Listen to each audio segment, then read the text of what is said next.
नक्की काय असते, की ते नुसते खेळ नसतात, तर त्याच्या मागे काय धार्मिक विधी काय असतात. तर तुम्हाला असं वाटतं का की हे जे मंगळागौरीचे खेळ आहे त्याच्यामागे काहीतरी सायंटिफिक रिझन आहे? किंवा लहानपणीत लग्न व्हायची त्यामुळे सासूपुढे काही बोलायचं टाप नव्हता सुनांच्या, पण मग ते त्या निमित्ताने एक सासूसून भांडण मध्ये म्हण आपल्या घरातल्या सगळ्या वस्तू.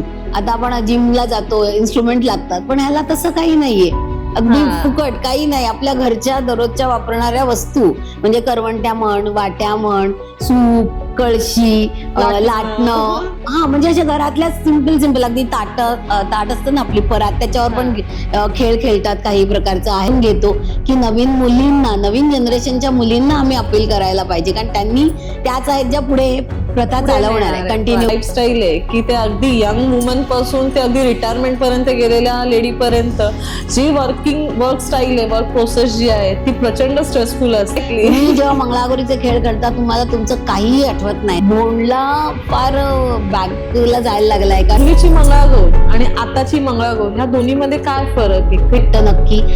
अगदी जवळ सांगू ना, पहिली फुगडी असते ना, ती फुगडी जेव्हा बायका घालतात ना आणि त्याच्यानंतर त्या खूप हसतात, हा अनुभव आहे. आणि पूर्वीच्या काळचे दागिने पण घालायचे बायका, त्या प्रत्येकामध्ये अगदी कुंकू लावण्यामध्ये पण तुमचे प्रेशर पॉइंट्स प्रेस होणारे असतात. नाक म्हणा, कानात जे उघड्या घालतो आहे किंवा गळ्याला चिंच पेटी आहे, जे आपल्या गळ्याचे इकडचे सगळे पॉइंट्स असतात, हातात बांगड्या असतात, अंगठ्या असतात, पैंजण असतात, त्या प्रत्येक आपल्या दागिन्यांमागे काहीतरी सायंटिफिक रिझन. आजकालची न्यू जनरेशन बघायला गेली तर फिट राहण्याचं खूप क्रेज आहे. सो झुंबा म्हणा, जिम म्हणा किंवा एरोबिक्स म्हणा, वेगवेगळे प्रकार ट्राय करतो. तर मी असं म्हणेन की आपण जे मंगळागौरीचे खेळ करतो किंवा त्याच्या प्रॅक्टिसेस करतो, तर त्याच्यातनं काही व्यायाम आपल्याला होऊ शकतो का? म्हणजे हा जो आपण झुंबा आणि ह्याच्यामध्ये आपण व्यायामासाठी जातो, तर ह्या मंगळागौरीच्या खेळातनं आपल्याला व्यायाम मिळू शकतो का? आपल्या बॉडी पार्ट्सला, कुठल्या बॉडी पार्ट्सला आपल्याला व्यायाम मिळू शकतो? तिचं असं मत होतं की ठीक आहे, आता आईने सांगितलंय, सासून पूजा तर केली, पूजा करण्यावर आपल्याकडे कोणाचं हे नसतं की ठीक आहे प्रथा, पूजा करतात. मग तिचं मत होतं मंगळागौरीचे खेळ कशाला करायचे आई, ती नकोच म्हणत होती. पण त्यांनी म्हटलं नाही मला खेळायचंय, तू बघ म्हणून. आणि मग आम्ही त्यांचा अगदी घरातच प्रोग्राम केला होता. नंतर प्रोग्राम झाला, ती मुलगी मला भेटायला आली आणि मला सांगितलं, ताई तुम्हाला खरं सांगू का, माझा ना पर्स्पेक्टिव्ह बदलला बघण्याचा. म्हणजे मी माझ्या आईला म्हणत होती कशाला, काय ते बोर असतील, मला नाही. तुम्ही मंगळागौर या शब्दाला एका वाक्यात कसं डिस्क्राईब करा? माझ्यासाठी मंगळागौर काय, खूप सारा आनंद मिळण्याचं एक चांगलं साधन आहे. बायकांच्या चेहऱ्यावर हसू आणण्याचं, त्यांना मनापासून म्हणजे इथून आतून हसायला लावण्याचं ना, याच्यासारखं बेस्ट साधन नाही. मंगळागौर तेच आहे ते. आणि प्रत्येक बाईनी एकदा तरी आयुष्यात मंगळागौर खेळून बघावी. श्री स्वामी समर्थ. मी स्मिता बोटेकर तुमचं आपल्या अस्तित्व टॉक्स या चॅनलवरती सर्वांचं मनापासून स्वागत करते. प्रश्न पडलाय ना की स्मिता आज एवढी सजून धजून कशी काय आली? सांगते. श्रावण महिना सुरू झालाय. प्रत्येक नवविवाहित महिलेला वेध लागतात. श्रावण महिना सुरू झाला ते मंगळागौरीचे. आपण काही आता मंगळागौरी ते खेळणार नाही आहोत, पण मंगळागौरीचे आपल्या सगळ्यांना खेळ माहिती आहे. त्याच्या मागचं सांस्कृतिक, धार्मिक विधी, त्याच्या मागची कारणं हे सगळं आपल्याला नाही माहिती. आणि आताच्या आमच्यासारख्या न्यू जनरेशनला तर नाहीच नाही माहिती. बाई पण मारी देवा जेव्हा मूवी आला तेव्हापासून आपल्याला मंगळागौर काय असते, खेळ काय असतात हे फक्त माहिती आहे. वेगवेगळ्या स्पर्धा आपण बघतो, पण मंगळागौर का करतात, कशासाठी करतात हे खूप कमी जणांना माहिती आहे. तर आपण आज तेच जाणून घ्यायला आलेलो आहोत. आणि आपल्याला या सगळ्याची माहिती देण्यासाठी आपल्याकडे प्रमुख पाहुणे म्हणून, गेस्ट म्हणून आलेले आहेत सौ लीनाताई विचारे. तर मी सर्वप्रथम त्यांचं आपल्या अस्तित्व टॉक्स या चॅनलवरती स्वागत करेन आणि मी त्यांना रिक्वेस्ट करेन की लीनाताई तुम्ही प्लीज तुमच्याबद्दल थोडक्यात आपल्या प्रेक्षकांना माहिती सांगा. नक्कीच. नमस्कार. माझं नाव सौ लीना विचारे. मी बाय प्रोफेशन फार्मासिस्ट आहे आणि माझं डोंबिवलीमध्ये गेले 22 वर्षापासून मेडिकल स्टोअर आहे. हे करता करता बरेच वर्ष मेडिकल चालून कंटाळा आला होता आणि काहीतरी नवीन करायची इच्छा होती. आणि लहानपणी डान्स फार आवडायचा, त्यामुळे काहीतरी करावं, पण आता काय करायचं या एजला, हा थोडा प्रश्न पडला होता. आणि मग तेव्हा मंगळागौरीचे खेळ करावे आणि त्याचं खूप फॅसिनेशन होतं मला, की मंगळागौरीचे खेळ मी फार खेळले नव्हते, पण ते मला खेळायची इच्छा होती. त्यामुळे 2016 एकदा आम्ही असं आमच्या इथे एक कॉम्प्लेक्समध्ये एक छान मंगळागौरीचा इव्हेंट केला. आणि तेव्हापासून मग माझ्या डोक्यात ते घुसलंच की आपल्याला हे मंगळागौरीचे खेळ खेळायचे आहे. मग मधल्या काळात कोरोना आल्यामुळे ते थोडं मागे पडलं. पण 2021 साली मात्र ठरवलं की नाही, आता आपण ते मंगळागौरीचे खेळ आपण शिकायचेच आहे. म्हणजे जेव्हा शिकलो तेव्हा असा काही प्लॅन नव्हता की आपण काहीतरी एक मोठा ग्रुप बनवायचा किंवा काही. हे फक्त स्वतःसाठी शिकायची इच्छा होती. त्यामुळे माझी एक मैत्रीण आहे अर्चना पाटणकर, माझ्यापेक्षा बऱ्याच मोठ्या आहेत त्या, तर तिला ते खेळ येत होते. त्यामुळे मी आणि माझी मैत्रीण पूनम कोलपकर आम्ही दोघी तिच्याकडे गेलो आणि ताईला म्हटलं, ताई आम्हाला हे शिकायचं आहे, तर तू शिकवशील का?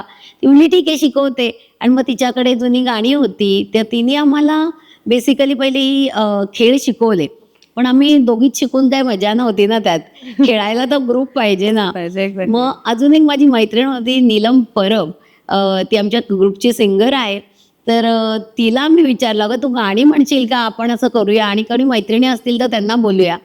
आणि मग असं आम्ही तिघी पहिले एकत्र आलो आणि मग अजून मैत्रिणींना गोळा करून 2021 साली एक छोटासा ग्रुप बनवला की आपण आणि सगळ्यांनी मिळून आम्ही पहिले शिकलो. 2021 मध्ये आम्ही सगळ्या मिळून मंगळागौरीचे खेळ खेळायला शिकलो आणि आमच्यासाठी एक छोटासा इव्हेंट ऑर्गनाईज करून ते खेळ खेळलो. त्यात खूप धमाल आली आणि the journey started from there. म्हणजे तिथून ती जर्नी आमची चालू झाली. आणि आत्ता जो दिसतोय तुम्हाला नथ अँड हिल्स हा ग्रुप, आता आम्ही या नावाने ग्रुप चालवतो. आम्ही मंगळागौर करतो, आम्ही डोहाळ जेवण, बारसं हे सुद्धा प्रोग्राम करतो. आणि यावर्षीपासून आम्ही भोंडला हा प्रोग्राम सुद्धा चालू करणार आहोत या नवरात्रापासून. तर हा छोटासा इंट्रो आहे माझा. आता बाकी आपण फ्लो मध्ये नक्कीच बोलू पुढे सगळं. ही चांगली गोष्ट आहे, कारण हळूहळू हे बोंडला किंवा ह्या सगळ्या गोष्टी ज्या म्हणतात ना, की हे आम्ही आमच्या लहानपणी बघितलेले आहेत, त्याच्यानंतर आता कुठे फारसे खेळताना किंवा या गोष्टी दिसत नाही. नक्कीच. इव्हन मंगळागौर सुद्धा बोलल्यावरती आपण म्हणतो ना की मंगळागौर आपल्याला खेळ जे स्पर्धा आयोजित केला तिथे दिसते, पण वास्तविक जे आपण जुन्या वेळेला आपल्या आजी वगैरे कोणी म्हणत असतात तर त्यावेळेला जे घरात कार्यक्रम व्हायचे असे आपल्याला कुठे दिसत नाही. नक्कीच. इव्हन नवीन लग्न झालेलं असेल, मंगळागौर करायची, चला हॉल घ्या, ह्यांना स्पर्धा आयोजित करतात किंवा असे जे कार्यक्रम करतात, ऑर्गनाईज करतात, त्यांना बोलवा, ते खेळणार, आपण बसलेलो असतो. हे असं होतं, ते हिरिरीने सहभाग तो होत नाही. तर मला त्याच्यासाठीच आवडेल की तुम्ही मंगळागौरीबद्दल, म्हणजे मंगळागौर म्हणजे नक्की काय असते, की ते नुसते खेळ नसतात, तर त्याच्या मागे काय धार्मिक विधी काय असतात किंवा त्याचं महत्त्व तुम्ही जरा. नक्कीच. मंगळागौर हे श्रावणामध्ये मंगळवारी करायची अन्नपूर्णा देवीची पूजा आहे. नवविवाहित स्त्रिया मंगळागौरीची 5 वर्ष पूजा करतात. पहिले 5व्या वर्षी उद्यापन असतं आणि देवी अन्नपूर्णेची पूजा करतात. प्लस त्याबरोबर पूर्वीच्या काळी घराच्या बाजूला माती असायची, वाळू असायची, मग त्या वाळूची महादेवाची पिंड बनवायची आणि महादेवांची पण पूजा करायची. म्हणजे एक शिवशक्तीची पूजाच आहे ही. श्रावणात जी अन्नपूर्णा आणि शंकराची पूजा करतात, या पूजेमध्ये सगळ्यात महत्त्व आहे पत्रीचं. पत्री आणि वेगवेगळ्या कलरची फुलं वापरली जातात, कारण श्रावण महिन्यापर्यंत ना थोडंसं पाऊस होऊन गेलेला असतो, त्यामुळे सगळीकडे हिरवळ असतं, बहरलेलं असतं. त्यामुळे शेतामध्ये किंवा आपल्या बागेमध्ये खूप साऱ्या वेगवेगळ्या रंगाची फुलं आलेली असतात, वेगवेगळी पानं आलेली असतात आणि मग त्यामुळे तीच वापरून पूजेमध्ये ती वापरली जातात. कारण त्यामुळे पत्रीचं खूप महत्त्व आहे. जशी बेलाची पानं शंकराला वाहतात आहे, तशी वेगवेगळ्या फुलांची, पानांची, अशी वेगवेगळ्या प्रकारची पानं पण या पूजेमध्ये वापरली जातात. त्यामुळे पत्रीचं महत्त्व आहे की पत्री वापरून पूजा केली जाते, ती त्याच्यात त्याचं महत्त्व जास्ती आहे. परत कापसाची छोटी वस्त्र बनवून ती पण वाहिली जातात, तर ते पण त्यात पूजेमध्ये केलं जातं. अन्नपूर्णाची देवीची पूजा करायची म्हणजे घरातली जी स्त्री आहे तिच्यावर अन्नपूर्णा देवीचा आशीर्वाद राहावा, तिच्या हातनं चांगलं घरच्यांना खाणं बनवलं जावे, पदार्थ बनवलाय आणि घरात समृद्धी असावी, अन्नधान्याची कमतरता कधीच पडू नये, घरातल्या सगळ्यांना चांगलं आरोग्य लाभावं, यासाठी या पूजा करायची ही पद्धत पूर्वीच्या काळीपासून आहे.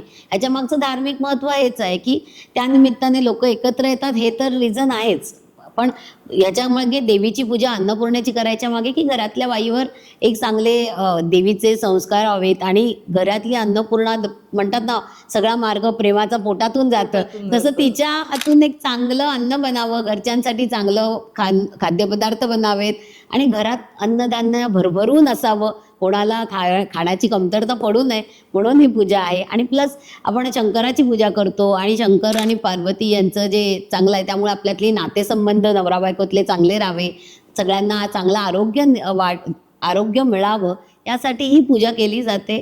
आणि 5 वर्ष केली जाते. आई वडिलांना वाण देऊन उद्यापन केलं जातं त्यात, एवढंच आहे त्याच्यात. पण लीना ते मी असं अजून एक मी ह्याच्यात ऍड करीन, तुम्ही सांगितली ती माहिती तर बरोबरच आहे, पण त्याच्यामध्ये मला एक अजून एक गोष्ट ऍड करावीशी वाटते की मी माझ्या ऐकण्यात असं आलेलं आहे की आपण मंगळागौर जी करतो त्याच्यामध्ये आपल्या पतीचं आयुष्य आरोग्य वाढवण्यासाठी सुद्धा स्त्रियांना करायला ते म्हणजे ती पूजा केली जाते. आपल्याकडे असलेल्या सर्व पूजा या त्याच्यासाठी केल्या जातात खरं सांगायचं तर. पण बरोबरच आहे ना, म्हणजे आपण शंकर पार्वतीच म्हणजे शिवशक्तीचीच पूजा आहे ती. आणि आपल्याला सगळ्यांना माहिती आहे सावित्रीने सत्यवानाचे प्राण वाचवून आणले. तर त्यामुळे पतीला आरोग्य म्हणजे ही फॅमिलीसाठीच आहे, पूर्ण घरासाठी, की घरच्यांचं आरोग्य चांगलं राहावं. आणि आरोग्य चांगलं राहिलं तर आयुष्यमान तर नक्कीच वाढणार आहे, हे नक्कीच आहे. त्यामुळे या पूजा त्याच्यासाठीच आहे, घरात समृद्धी, आरोग्य, संपन्न राहावं घर आपलं, याच्यासाठीच ती प्रार्थना देवांना करण्याची पूजा आहे. लीनाताई, मी तुम्हाला असं विचारीन, आता पूजेचं महत्व तर आपल्याला कळलं, पूजा कशी करतात मंगळागौरीची, किंवा आधी आपल्याला पूजा करायची असते आणि संध्याकाळी आपण सगळ्या विवाहित महिला जमून आपण सगळे 5 वर्ष मंगळागौरीचे खेळ खेळतो. पण आपल्या ज्या पूर्वापार चालत आलेल्या रूढी परंपरा ज्या काही आहेत त्याच्यामध्ये काही ना काहीतरी कुठे ना कुठेतरी सायंटिफिक रिझन असतं. तर तुम्हाला असं वाटतं का की हे जे मंगळागौरीचे खेळ आहे त्याच्यामागे काहीतरी सायंटिफिक रिझन आहे, किंवा त्याच्यामागे काहीतरी आपल्याला सायंटिफिकरित्या किंवा मानसिकरित्या कुठले तरी फायदे आपल्याला होतात असं तुम्हाला कुठे वाटतं का? हो, नक्कीच वाटतं. कारण मंगळागौर म्हणजे कसं आहे माहिती आहे का, आता आपण आजकालच्या मुली खूप बाहेर जातो, म्हणजे आपल्याला घरात राहायला वेळ कमी असतो, आपण दिवसभर काम करत असतो. पण पूर्वीच्या बायकांचं आयुष्य तसं नव्हतं. त्यामुळे आपल्या पूर्वजांनी खूप कल्पकतेने विचारपूर्वक हे आपले जे सणवार आहेत ते बनवलेले आहेत. की तेव्हा काही बायका घराबाहेर जायच्या नाही, त्यांचा दिवस पूर्ण घरकामात. कारण सगळ्या गोष्टी पूर्वी घरीच करायचं, म्हणजे अगदी दळण कांडण पण घरीच होतं, रेडीमेड आजच्यासारखं काही नाही असायचं. त्यामुळे त्यांचा दिवसभर घरातच, घरच्या कामात, स्वयंपाकात ह्याच्यातच वेळ जायचा. त्यामुळे त्यांना बाहेर जाऊन आपल्या 4 मैत्रिणींशी बोलायला असं काही कारण नसायचं. आणि त्यामुळेच हे सगळे जे सणवार आहेत हे त्याच्यासाठीच आहे, की एका बाईनी घराबाहेर जावं, 4 लोकांमध्ये मिसळावं, विचारांची देवाणघेवाण व्हावी, या विचारानेच हे सर्व सणवार जे बनवले आहेत किंवा जे आपण करतो साजरे, हे या विचारानेच करतो. आणि मंगळागौरीचं पण तसंच आहे, की मंगळागौर खेळताना बायका एकत्र येतात, त्यामुळे त्यांच्यात विचारांचे आदानप्रदान होते, किंवा मजा म्हणून त्यांचे मन मोकळं करण्याचं संधी मिळते. आणि खेळायला मिळतं ते वेगळंच आहे, कारण लग्न झाल्यावर पूर्वीच्याकडे खेळायला नाही मिळायचं मुलींना. आता तरी आपण काही स्पोर्ट्स ॲक्टिव्हिटी आपण फॉलो करू शकतो, पण पूर्वी तसं नव्हतं. त्यानिमित्ताने खेळायला मिळायचं. आणि जे तू बघशील तर सगळे जे खेळ आहेत त्यात तुमच्या शरीराच्या डोक्यापासून पायापर्यंत विविध अंगांना व्यायाम होतात. त्यामुळे तेच तुम्हाला म्हणाले की व्यायामाकडनं ते आपल्याला थोडा रिलॅक्सेशन. बरोबर आहे. तुम्ही खेळताना जो आनंद मिळतो त्यामुळे तुमचं मानसिक आरोग्य चांगलं राहण्यात मदत होते. आणि वेगवेगळे व्यायाम आहेत, पोटासाठी आहे, पाठीसाठी आहे, हातासाठी आहेत, टाळ्या वाजवतो आपण. हे सगळ्या खेळताना तुमच्या शरीराच्या सर्व हालचाली होतात, रक्तप्रवाह व्यवस्थित चालतोय, त्यामुळे सगळ्या शरीराला व्यायाम मिळतो या प्रकारात. त्यामुळे मानसिक आणि शारीरिक हे दोन्ही आरोग्य तुमचं छान राहायला मदत होते या सगळ्यामध्ये. लीनाताई, मंगळागौरीचे खेळ तर आपण ऐकून थोडक्यात माहिती आहेत आपल्याला, आपण टीव्हीवर बघतो, आजकाल सिरियल्समध्येही दाखवले जातात, पण ते ठराविक काहीतरी असतात. पण असे कुठले कुठले खेळ आहेत की जे आपल्याला माहिती नाही आहेत? मंगळागौरीमध्ये आता थोडेफार म्हटलं तर ते लाट्याबाई लाट्या, हे खेळ आम्हाला थोडक्यात ऐकून माहिती आहेत, पण असे कुठले कुठले खेळ त्याच्यामध्ये असतात? बरोबर आहे. मंगळागौरीमध्ये खूप प्रकारचे खेळ खेळले जातात. आता तरी आमच्या ग्रुपमध्ये आम्हाला 70-72 खेळ आहेत जे आम्ही खेळतो, आम्हाला माहिती आहे. पण याच्यापेक्षा पण जास्ती खेळ आहेत जे खेळले जातात. मे बी आता आम्ही हळूहळू ते पण शोधू की काय काय आहेत ते. पण त्याच्यात फुगड्या आहेत, वेगवेगळ्या प्रकारच्या फुगड्या खेळल्या जातात, जवळजवळ 20-25 प्रकारच्या फुगड्या आहेत. जिम्मे आहेत, जिम्मे काही असे जुने आहेत, पण आणि काही आता आम्ही काळानुरूप थोडे अजून आपण स्वतः पण बनवून वेगवेगळी नवीन गाणी वापरून तेही जिम्मे खेळतो. नंतर ह्याच्यात काही खेळ असे आहेत जे सासूसून भांडण आहे म्हणा, किंवा पिंगा आहे, जिम्मा फुगडी, तर हे खेळ तर सगळ्यांना माहितीच आहे. वेगवेगळ्या प्रकारचे म्हणजे 10-12 प्रकारचे जिम्मे सुद्धा आपण खेळू शकतो. नंतर काही काही खेळ आहेत जे आपली पूर्वीच्या काळी ज्या भाज्या, आपल्या स्वयंपाकघरात वापरण्यात जाणाऱ्या वस्तू, भाज्या, मसाले याचा उल्लेख असलेली गाणी आहेत. आणि त्याच्याशी रिलेटेड खेळ आहेत. म्हणजे दिंड्या आहेत, अडवळघुम पडवळघुम आहे, भोवरमेंडी आहे, आवळा वेचू कवळा वेचू आहे. हे सगळे खेमे गोलात पण तुम्ही खेळू शकता किंवा असे लाईन्समध्ये पण खेळू शकतात. नंतर असं छोटे फनसाठी आहेत की कंबर लवली, तामतवली कंबर लवली ते आहेत. नंतर पिंगा आहे, सासूसून भांडण आहे, सवतीचं भांडण आहे. नंतर काही वेगळे जसे घुमारी, सोमू गोमू, नंतर आपलं एक साळुंकी बटरफ्लाय फुगडी पण मी आज बघितली. काही बटरफ्लाय फुगडी पण मी आजकाल अशी बघितली. नाही फुलपाखरू फुगडी आहे ती पण. म्हणजे आणि प्रत्येक खेळ जे आहेत ना ते वेगवेगळ्या प्रकारे पण खेळतात. आता फुलपाखरू फुगडी एक नुसती अशी हँग करून पण एकमेकांच्या फुगडीसारखे हात करून त्याच्यावर एक बाई झोपणार आणि मग ती गोल फिरवली जाते. त्याच्यात ती अशी उंच उडवलेलं फुलपाखरू असं पण खेळले जाते. त्यामुळे खेळांमध्ये खूप सारे व्हेरिएशन्स घेऊन पण तुम्ही खेळ खेळू शकतात. म्हणजे किस बाय किस एक असा पण खेळला जातो, असा खेळला जातो, त्याच्यात पार्टनर चेंज करून खेळला जातो. असं प्रत्येक गेम तुम्ही व्हेरिएशन्समध्ये पण खेळू शकता आणि प्रेझेंट करू शकता. आणि पूर्वीच्या काळी असं होतं ना की सासूसून भांडण म्हण किंवा सासूस पुढे बोलायची टाप नव्हती सुनांची, बिलकुल एक शब्द नाही फुटायचा. किंवा लहानपणीत लग्न व्हायची त्यामुळे सासूपुढे काही बोलायचं टाप नव्हता सुनांच्या. पण मग ते त्या निमित्ताने एक सासूसून भांडण, त्यांच्यात एक मस्करी आणि त्यांचं ते एक रिलेशन छान डेव्हलप होण्यासाठी हे सासूसून भांडण. म्हणजे त्यात एक असं काही हार्ड रूल नाही काही की मजा म्हणून एक फन म्हणून तेवढं त्यांचं नातं राईट घट्ट होण्यासाठी. आणि कधी बोलता येत नाही ना सासूला, मग त्या निमित्ताने का होईना काहीतरी आपल्या मनातलं बोलून मोकळं व्हायचं आणि मस्करीमध्ये होतं. किंवा पिंगामध्ये वेणीचा वाद असतो की माझा मुलगा कसा छान आहे, माझी मुलगी कशी छान आहे. मग असं आपल्या आता नाही म्हटलं तरी पूर्वी मुलीच्या सासरकडची माणसं मग वेणींना काही बोलता यायचं नाही, कसं बोलायचं. मग त्या निमित्ताने मस्करी म्हणून का होईना आता बोलायचा आणि एक मजा म्हणून पण मस्करी, कारण त्या निमित्ताने बोललं जायचं, नाहीतर असं कोणी बोललं जायचं नाही.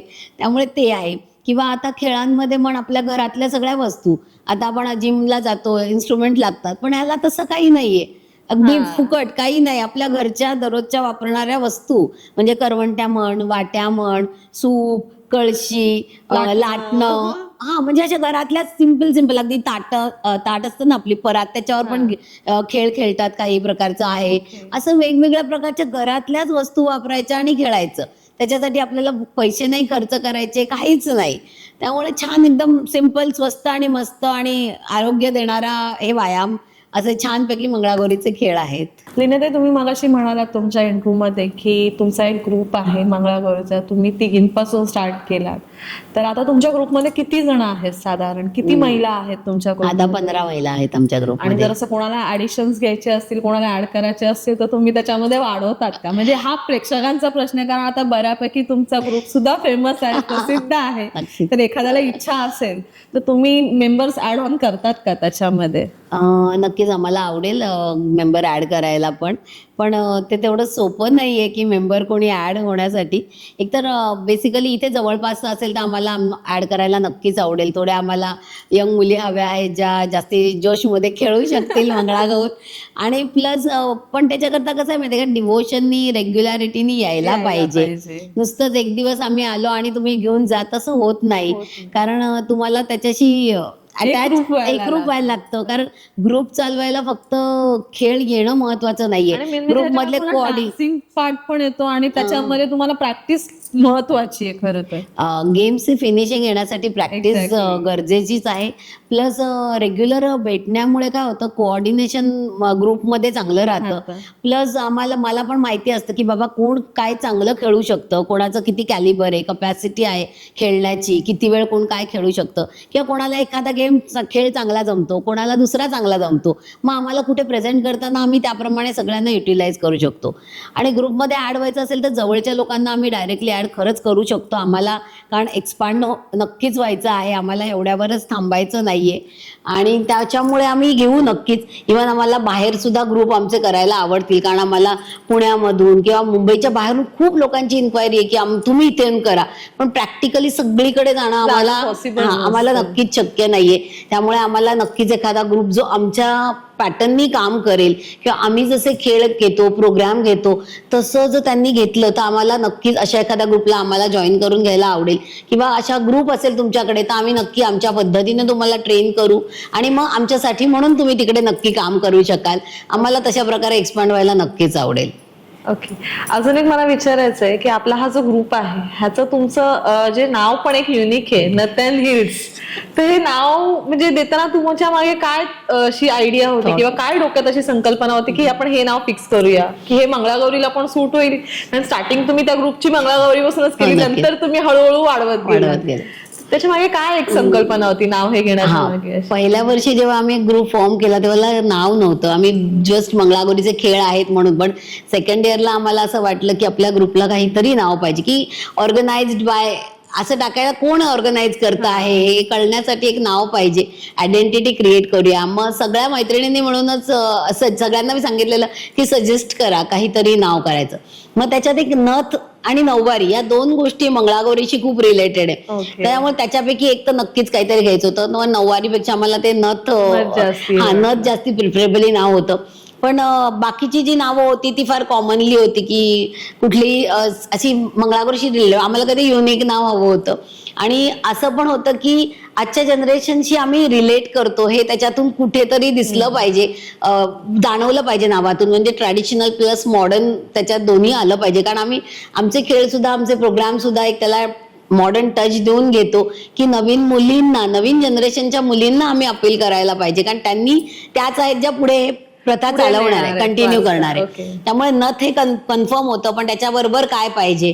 आणि मग ते असं सगळ्यांच्या बोलण्यातून ह्याच्यातून प्रत्येकाने वेगवेगळी जी नावं सजेस्ट केलं, त्यात मग नंतर आमचा हिल हा शब्द आला की नथ नाकातली आणि हिल म्हणजे आजकालच्या ज्या मॉडर्नायझेशनना प्रेझेंट करतं.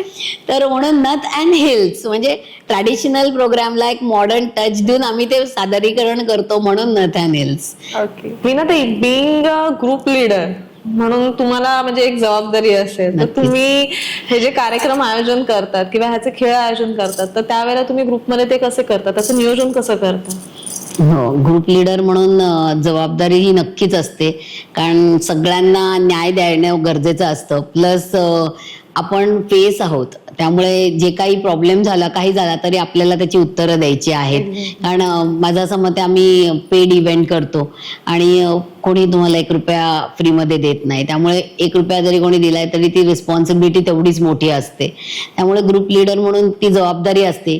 प्लस सगळ्या मुलींना व्यवस्थित घेऊन जाणं, त्यांची काळजी घेणं, प्रत्येकजण घरी रात्री उशीर होतो यायला, पोचलं की नाही ते बघणं, हे सगळं मॅनेज करावं लागतं. प्लस कोणाला कुठे घेऊन जायचं, ह्या काही गोष्टी आम्ही सुरुवातीपासून केलेल्या आहे की कोण कुठे जाणार आहे मी डिसाईड करते.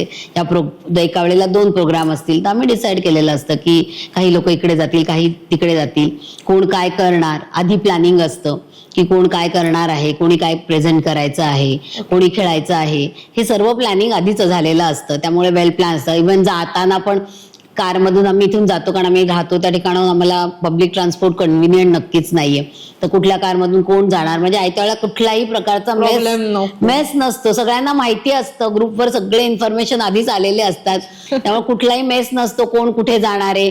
किंवा आमचं ग्रुपचं एक स्पेसिफिक आहे की आम्ही साड्या कुठल्या घालणार आहे, ज्वेलरी कुठली घालणार आहे, आम्ही हे सगळं सेम घालतो. त्यामुळे ते पण सगळ्या इन्फॉर्मेशन ज्या काही असतात जायच्या आधी ग्रुपवर आलेल्या असतात, कोणालाही कुठलाही प्रश्न नसतो त्याच्यात, मिसमॅच होण्याचा आयत्या वेळेला कुठलाही गोंधळ नसतो, करायचं होत नाही. त्यामुळे सगळी इन्फॉर्मेशन आधीच असते, जाण्यापासून कपडे काय घालायचे, कोण काय करणार आहे, हे सगळं आधीपासून प्लॅन्ड असतं आणि त्यामुळे त्याचा गोंधळ कधी होत नाही. मला आता तुम्ही त्याच्यामध्ये म्हणालात तर मला ते विचारायचंच होतं की समजा एखाद्या वेळेला तुम्हाला 2 ऑर्डर्स असतील किंवा एकापेक्षा जास्ती असतील, मग ते तुम्ही कसं मॅनेज करता? तर तसे तुमच्या ग्रुपमध्ये तुम्ही मग डिवाइड करून देता ते? शक्यतो आम्ही एका वेळेला 2 प्रोग्राम करत नाही, कारण आमचा तो मेंटॅलिटी नाहीये की आपल्याला जिथे जाऊ तिथे खूप छान क्वालिटी प्रोग्राम करायचा, समोरच्या माणसाला सॅटिस्फॅक्शन द्यायचं की बाबा येस, त्यांनी लक्षात ठेवलं पाहिजे किंवा त्याच्याकडच्या गेस्टनी आल्यावर असं वरचून महिना आठवायला पाहिजे की येस अरे काय छान झालेली, म्हणजे परत त्या व्यक्तीकडे गेलं तर म्हटलं पाहिजे अरे तुझ्याकडच्या मंगळागौरीला खूप मजा आली, खूप मला त्यामुळे क्वालिटीवर भर असतो. त्यामुळे शक्यतो आम्ही अवॉइड करतो खूप लांबच्या पेसचे 2 प्रोग्राम घेणं. आम्ही एका वेळेला 1 प्रोग्राम करतो, तो व्यवस्थित 2-2.5 तास तिथे गेले तरी आम्हाला काही नाही, तो छान करतो. तरी तशी जरी वेळ आली, आता यावर्षी पण आमचं आता 5 तारखेला 2 प्रोग्राम आहेत एका वेळे, पण ते जवळच आहेत, डोंबिवलीतच आहे, म्हणून आम्ही तो घेतला की जवळ आहे. आणि आमच्याकडे तशी टीम आहेत, सिंगर आहेत 2, अँकरिंग मी करते आणि अजून एक मैत्रीण आहे ती करते. तर असं टीम आहे पूर्ण, जी आम्ही डिवाइड करून आम्ही डेफिनेटली करू शकतो.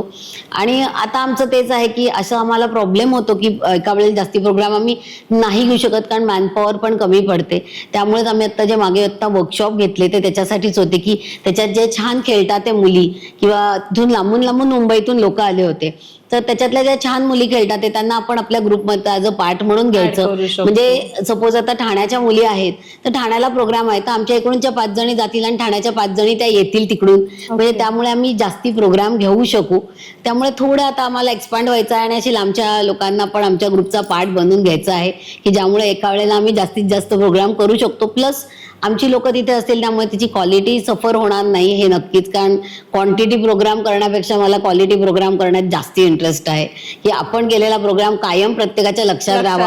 आणि म्हणजे सगळेच आमचे प्रोग्राम, डोहाळ जेवण म्हणा किंवा मंगळागौर म्हणा, आमचा तो भर असतो की क्वालिटी प्रोग्राम आहे, की अशा गोष्टी खूप सारखं कोणी करत नाही, एकदाच करतात आयुष्यात. असं मंगळागौरी जरी 5 वर्ष पूजा केली तर 5 वर्ष खेळ ठेवतील हॉलमध्ये का नाही, पहिल्या वर्षी करतात, मग नंतर घरीच असते पूजा, किंवा कधी काही लोक उद्यापनाच्या दिवशी हे खेळ करतात. तर असं एकदाच असे प्रोग्राम होतात. त्यामुळे तो प्रोग्राम छान मेमोरेबल व्हावा, म्हणजे त्या समोरच्या व्यक्तीला कायम माझी मंगळागौर छान झाली हे तिला कायम वाटावं, हे माझी इच्छा असते. त्यामुळे क्वालिटीवर भर असतो. क्वांटिटी प्रोग्राम खूप 10 प्रोग्राम करायचे पळपळत ते मला जमत नाही, आम्ही नाही करत ते. चांगली गोष्ट आहे.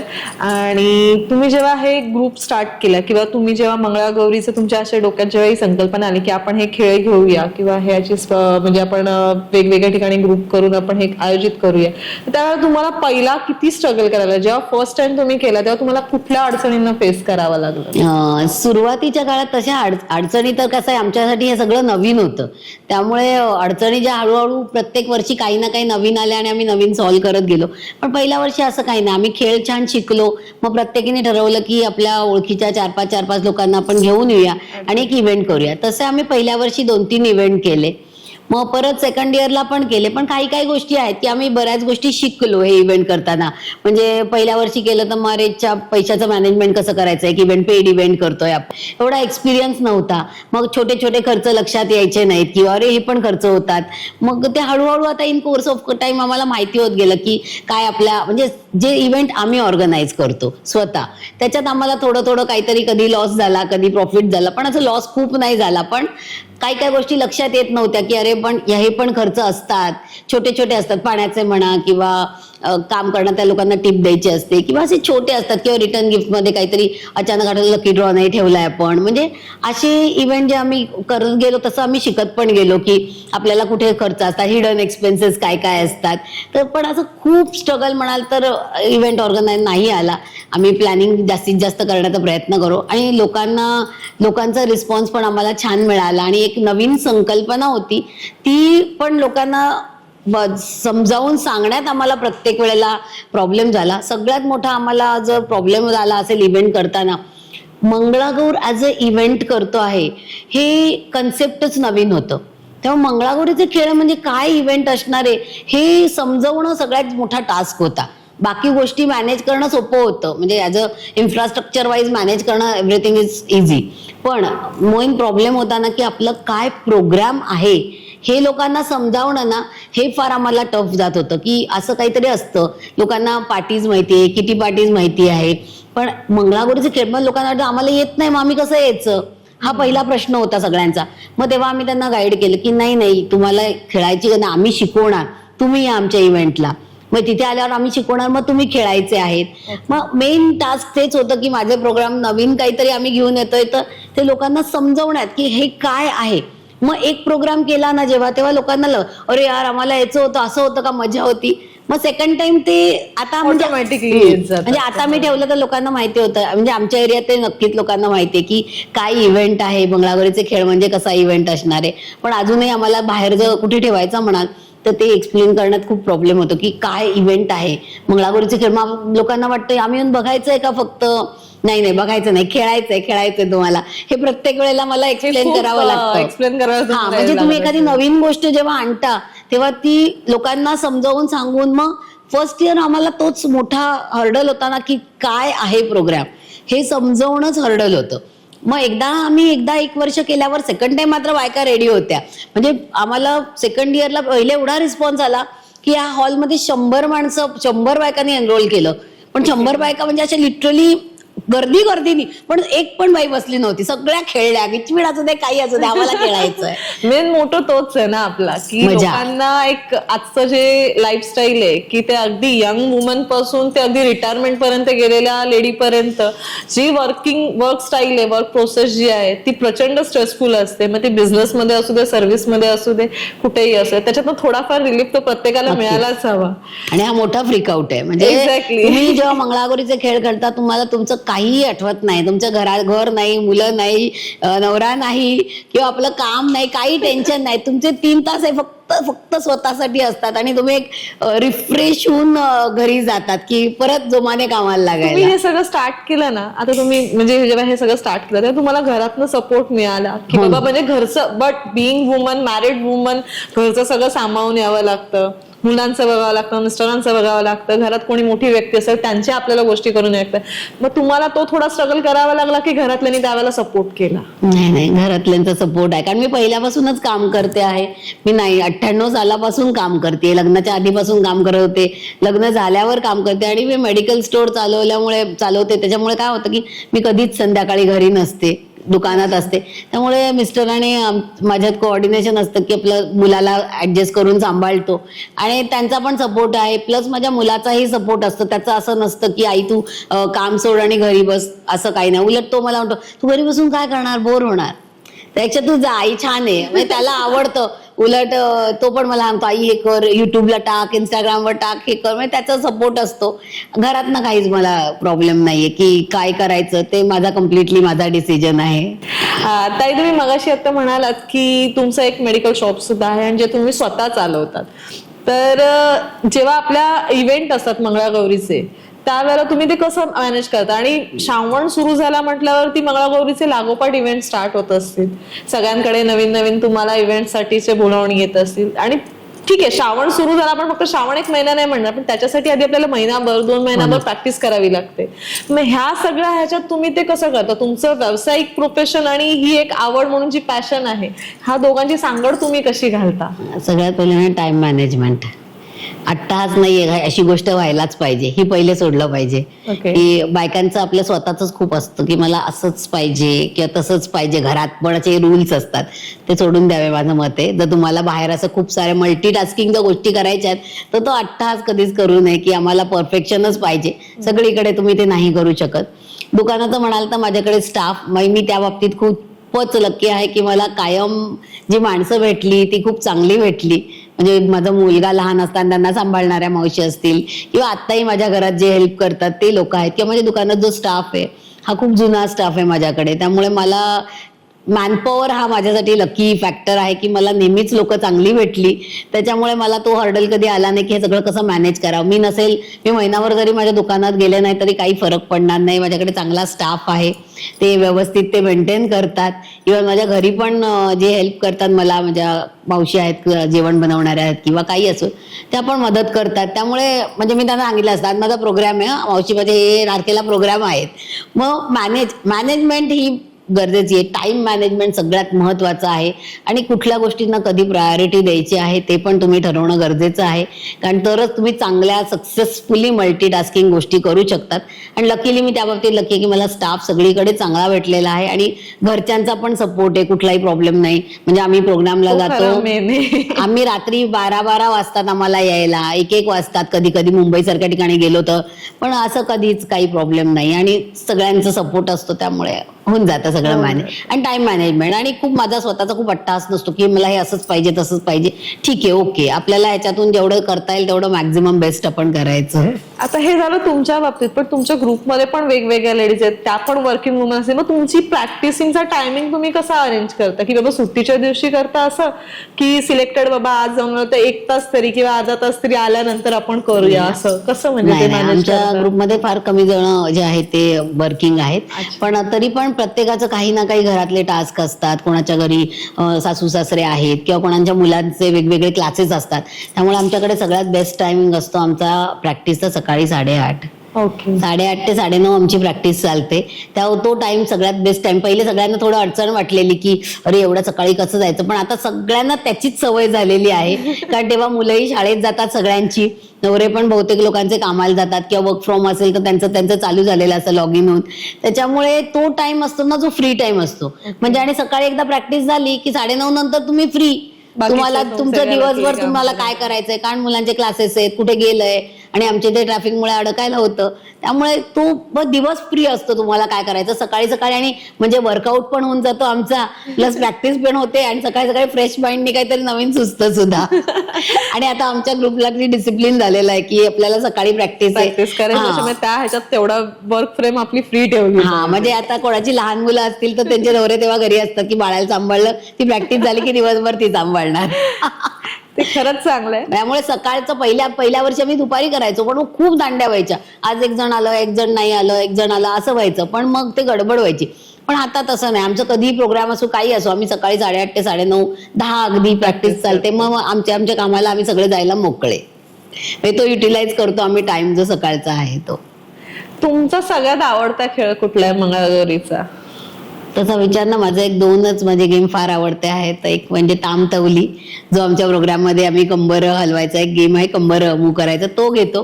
तो आवडतो कारण तो घेते मी छान प्रकारे घेते आणि मजा येते. बायकांना खूप धमाल येते त्याच्यात, म्हणून आवडतो. आणि दुसरे मला जिम्मे आवडतात खूप, कारण जिम्मे असं फुल ऑफ लाईफ आहे. म्हणजे रिदम, गाणी, आणि आपण त्याच्यात खूप व्हेरिएशन्सनी काहीही बसवू शकतो किंवा नवीन गाणी घेऊन आपण तेही बसवू शकतो. त्यामुळे जिम्मे मला फार आवडतात. त्याच्यात म्हणजे तुम्ही असं कुठेच तुला सापडणार नाही व्यक्ती की तू जिम्मा खेळली आणि मनमोकळेपणाने हसली नाही, असं होणारच नाहीये. त्यामुळे मला ते फार आवडतात जिम्मे. की आणि त्याच्यात खूप इनोव्हेशन्स करायला स्कोप असतो. वेगवेगळ्या प्रकारे खेळू शकतात, वेगवेगळ्या गाण्यांवर बसू शकतात. आणि ते टाळ्या आणि गाणं म्हणजे असं ढोलकी म्हण किंवा आमचं जे वाजवतो घुंगरू म्हण आणि मग ती गाणी आणि मग त्या टाळ्या त्याच्याबरोबर येणाऱ्या, ह्या सगळ्याचं सिंक्रोनायझेशन मध्ये जिम्मे एकदम असे पॉवर पॅक परफॉर्मन्स म्हणतो ना, तसं असतं ते. त्यामुळे छान वाटतं खेळायला आणि रिफ्रेशिंग असतात, असं माझं मत आहे. त्यामुळे मला जिम्मे आवडतात खेळायला. तुमचे काही असे नवीन वर्ष जे येणार आहेत त्याच्यामध्ये काही कार्यक्रम आयोजित करायचा किंवा राबवण्याचा असा काही डोक्यामध्ये एक संकल्पना आहे किंवा काही विचार आहे का, की पुढच्या वर्षी आपण हे नवीन अजून घेऊया, हे ऍडिशन करू शकतो? आता तर आमचे 2च प्रोग्राम जे आम्ही प्लॅन आहे की आम्हाला गणपतीत खूप इन्क्वायरी असते, तर गणपतीत थोडं मंगळागौर प्लस थोडे गणपतीची गाणी किंवा गौरीची गाणी बसवून त्याच्यावर थोडे जिम्मे बसवून आम्हाला तो प्रोग्राम करणार आम्ही यावर्षीपासून. आणि जो भोंडला आम्ही नवीन आता बसवून झालेला आहे, आमचा रेडी आहे, प्रोग्राम रेडी आहे भोंडल्याचा.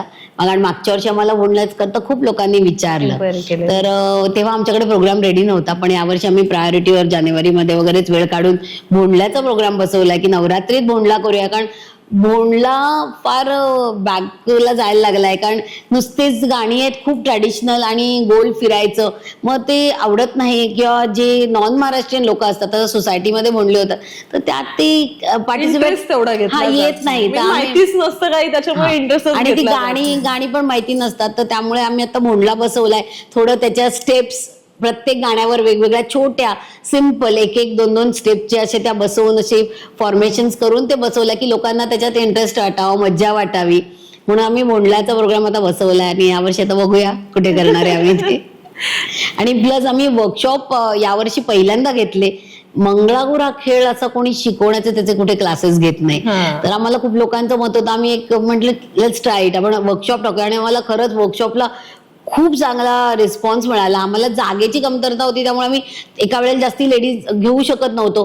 त्यामुळे आम्ही 4 वेळा वर्कशॉप घेतले आणि जवळजवळ आम्ही 90 पेक्षा जास्ती बायकांना मंगळागौरीचे खेळ शिकवले. आणि खूप छान, म्हणजे सगळ्या जणी एवढ्या खुश होत्या त्या वर्कशॉपमध्ये. आणि असं काही नाही कोणी ओळखीच्या होत्या, अनोळखी बायका सगळ्या एक एक दोन दोन बायकांनी एनरोल केलं होतं. पण तिथे आल्यावर त्या सगळ्या मिंगल पण झाल्या एकमेकींमध्ये आणि फन आले, मजा आली. म्हणजे त्यांचं असं मत होतं आम्हाला खूप इच्छा होती पण कोणी शिकवणारच नव्हतं. तर आम्हाला वर्कशॉप घ्यायला नक्कीच आवडते. म्हणजे आम्ही यावेळेला उशिरा चालू केले, पुढच्या वर्षी आम्ही नक्कीच आधी चालू करू आणि वर्कशॉप मधून आमचे अजून एक ग्रुपचे ऍडिशन्स करून घेऊ वाढत जातील की आमच्या वेगवेगळे. ग्रुपची आम्ही कॉन्टिन्यू ग्रुप वाढवू आमचा त्या आणि एक्सटेंडेड आमचा ग्रुप थोडा बनवायचा माझ्या डोक्यात नक्कीच आहे की लांब आम्ही प्रोग्राम करू शकू. आम्हाला मुंबईच्या बाहेर प्रोग्राम करायचे आहेत. खूप दिवसाची ती इच्छा अजून पूर्ण नाही झाली, तर ती नक्कीच आम्ही करू. तुम्ही इव्हेंट करत होता इतके दिवस, इतके वर्ष म्हणूया आपण, की तुम्ही इव्हेंट करत होता, तुमची आवड होती म्हणून. पण मग ही वर्कशॉप घ्यायची आयडिया कशी काय आली? किंवा आणि म्हणजे ठीक आहे ठरवलं की बाबा आपण वर्कशॉप घेऊया, हे करूया, पण त्याची आयडिया तुम्हाला कुठून आली अशी? आयडिया असं नाही, बऱ्याच लोकांचं आमचं हे होतं की कोणी शिकवत नाही ना. आम्हाला खूप लोक अरे छान आहे, किंवा आम्हाला आमच्या इंस्टाग्रामवर किंवा युट्यूबवर अरे आम्हाला पण शिकायचंय, आम्हाला किती छान आहे, तुम्ही किती छान करता, आम्हाला आवड आहे.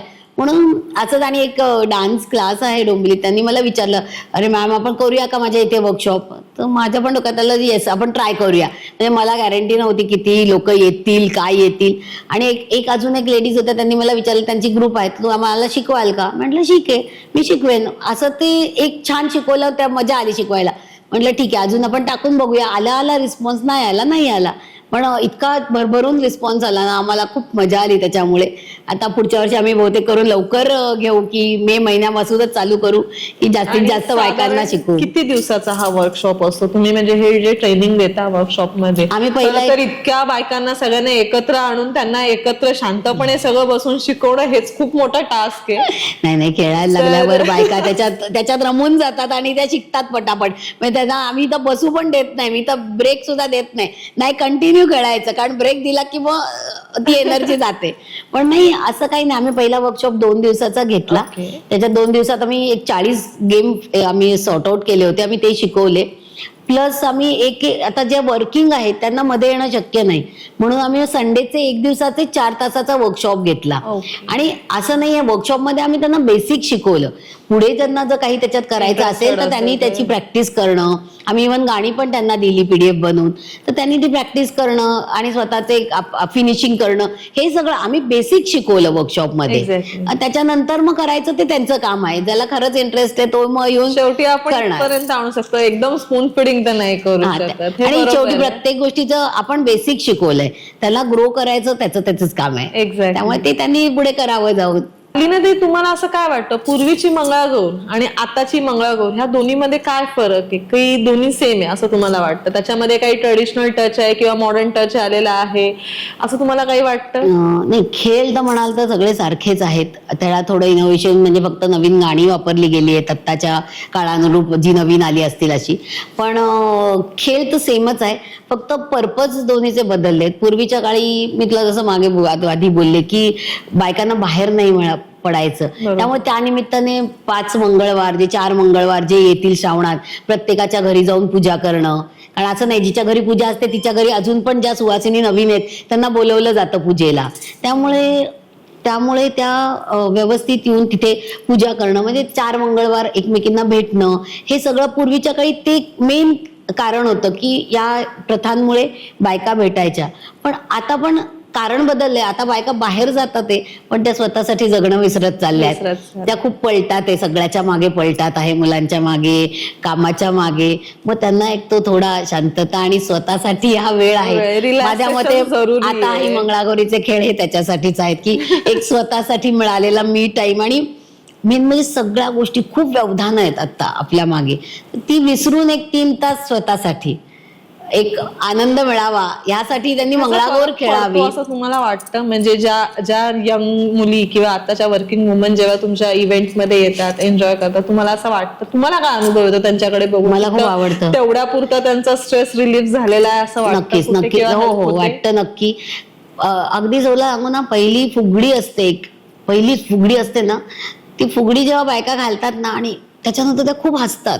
हा अनुभव आहे की त्यांना कुठून तरी असं मन मोकळं हसण्याचं जे येतं ना, आपल्याला जाणवतं ते की बायका खळखळून हसतात ते.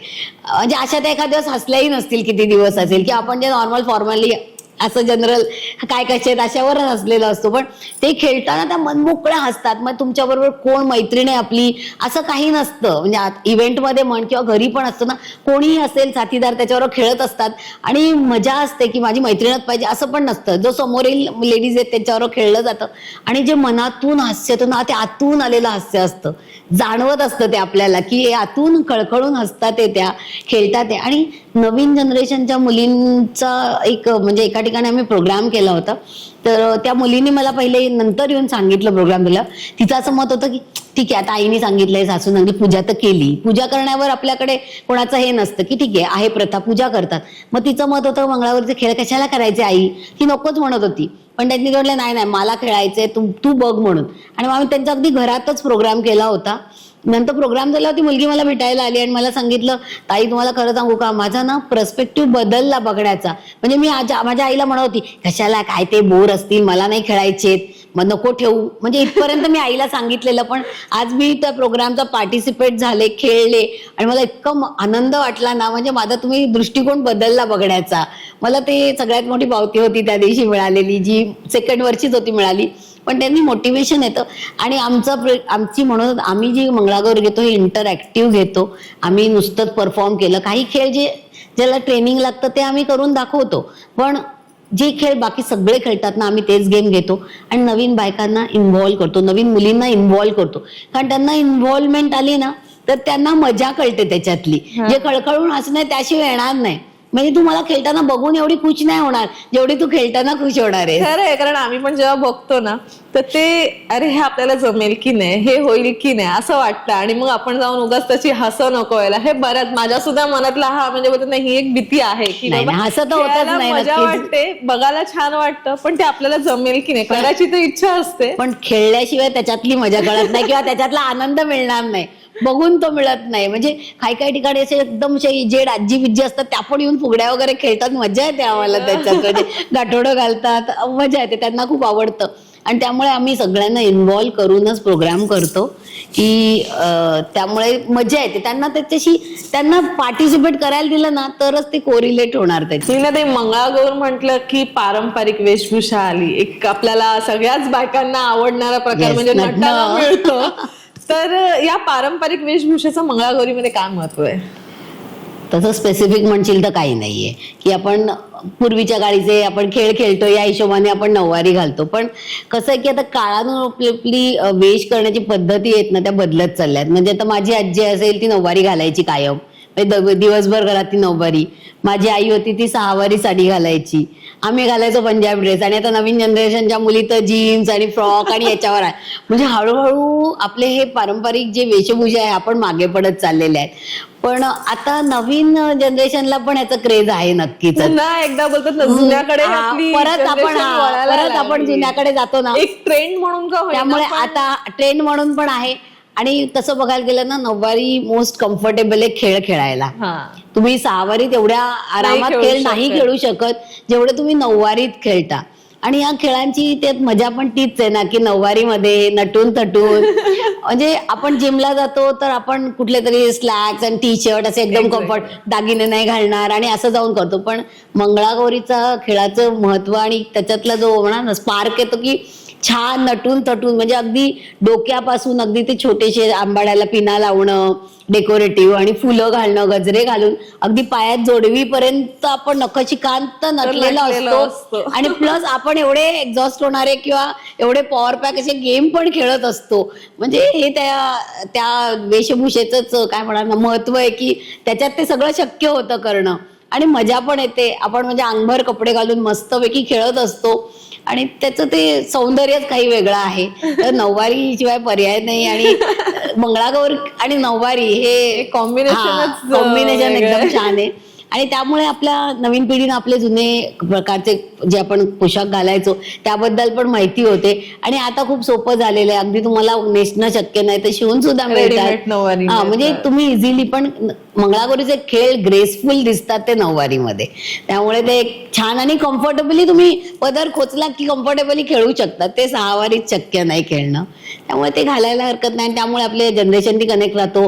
आपले सगळे जे दागदागिने त्याच्यात घालतो त्या प्रत्येक दागिन्याचं महत्व आहे की प्रत्येक ठिकाणी पूर्वीच्या काळचे दागिने पण घालायचे बायका, त्या प्रत्येकामध्ये अगदी कुंकू लावण्यामध्ये पण तुमचे प्रेशर पॉइंट्स प्रेस होणारे असतात. Scientific नाक reasons म्हणा, आहे. कानात जे उघड्या घालतो आहे किंवा गळ्याला चिंच पेटी आहे, जे आपल्या गळ्याचे इकडचे सगळे पॉइंट्स असतात, हातात बांगड्या असतात, अंगठ्या असतात, पैंजण असतात, त्या प्रत्येक आपल्या दागिन्यांमागे काहीतरी सायंटिफिक शास्त्रीय रिझन reason आहे आहे. की म्हणजे बाई कुंकू लावते तर तिचं ते इकडचं जे पॉइंट आहे Point तो आहे, प्रेस तो होतो press आणि होतो. त्यामुळे त्याचा इफेक्ट तिला दररोज मिळायचा. कुंकवाने प्रेस दररोज ती करायची पूर्वीच्या काळी. की प्रत्येक जे आपण दागिने घालतोय जे नऊवारीमध्ये त्या प्रत्येकामध्ये आपल्या शारीरिक दृष्ट्या आपलं हेल्थ चांगली होण्यासाठी काही ना काही आहे. त्यामुळे नऊवारी सगळ्यात बेस्ट आहे घालण्यासाठी. कधी कधी म्हणून तर का होईना पण प्रॅक्टिकली दररोज शक्य नसलं तरी घातली पाहिजे. सणासुदींना तरी घातलीच पाहिजे, नक्की नक्कीच. नेसली पाहिजे नऊवारी. आणि मी तुम्हाला अजून एक विचारेन, आता हळूहळू म्हणजे बोलतात ना की तो मध्ये एक मूवी आलेला की ज्याच्यामध्ये मंगळागौरीचं एक सॉन्ग होतं, बाई पण भारी. हा एक्झॅक्टली, बाई पण भारी देवा, खूप क्रेज झालेली त्याच्यानंतर. ज्यांना ज्यांना नाही माहिती किंवा त्यांना. जे लुप्त होत चाललंय, ते पुन्हा एकदा तो ट्रेंड असा आला की नाही मंगळागौर खेळल्या पाहिजेत. वेगवेगळ्या ठिकाणी स्पर्धा आयोजित केल्या गेल्या, इव्हेंट्स आयोजित केले गेले आणि आता तर ते तो ट्रेंडच आलेला आहे की श्रावण महिना सुरू झाला की चला मंगळागौरीचे वेगवेगळ्या आणि स्पर्धा, competition. हा कॉम्पिटिशन्स घ्यायच्या, स्पर्धा आयोजित करायच्या, हे ठरलं. त्याच्याबद्दल तुमचं काय मत आहे की ह्या स्पर्धा घेणं म्हणजे त्याच्याने कितपत आपल्याला फायदा होतो किंवा काय, असं तुमचं काय मत आहे त्याच्यावरती? पूर्वीच्या काळी ना मध्ये एक पॅच होता की मंगळागौर अशी खूप लोकांना माहीत नव्हती. पण जसं जसं सोशल मीडिया डेव्हलप होत गेलं ना तसं तसं बऱ्याचशा आपल्याला पण माहिती नसलेल्या गोष्टी माहिती होत गेल्या.